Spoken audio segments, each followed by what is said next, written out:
This is the Call Me Button Service Settings page. Here you can make changes to your Call Me buttons. First, select the line number that you want to change. Then there are some fields to look at.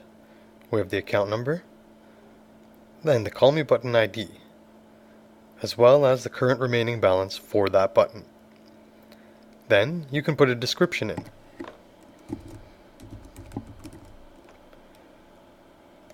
And you need to put a phone number where you'd like to send those Call Me Button calls.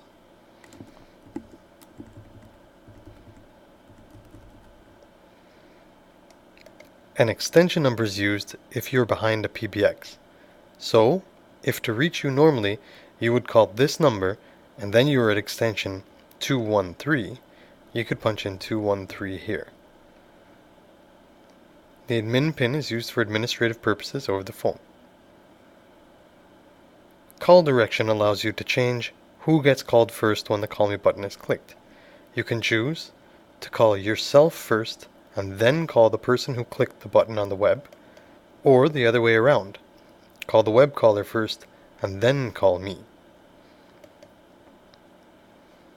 The confirm web call before talking to web caller option allows a prompt to be played to you before you answer the call, letting you know that there's a web call coming through. You have the choice to either accept or deny the call. When you're all done here, you can click Save. Next, we can set some time and region restrictions for our Call Me button. Here we can see which regions are allowed, which times or days are allowed here, and we can restrict by phone numbers too. Let's go ahead and choose a couple of countries in North America. Canada and United States are currently checked, meaning that if somebody chooses to click the Call Me button from these two countries, they will be allowed to make the call.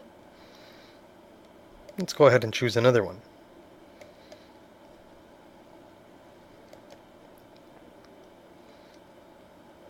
As you can see, our North American category has now been updated.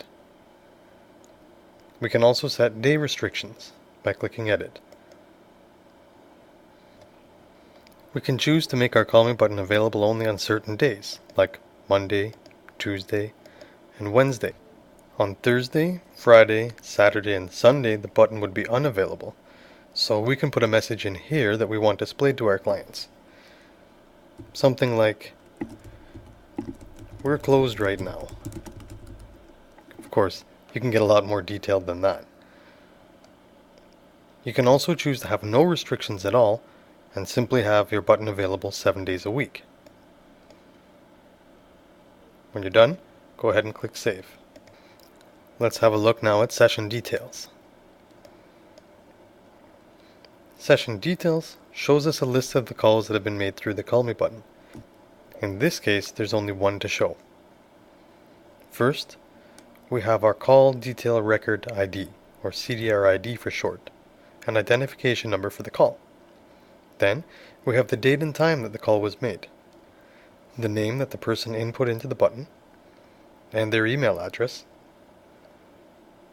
the phone number that they called from, and an X in case you want to block it in future, and also the country that they called from. Let's have a look at the URL and button section. This section is involved in how to set up the Call Me button on your own website. As you can see, it says that you should copy one of the following codes and paste it into your website. If you're going to use a webmaster, simply copy the entire page and email it to your webmaster. You can use these images by copying them and downloading them. And you can use this JavaScript in your web page to allow the pop-up to appear and use the Call Me button.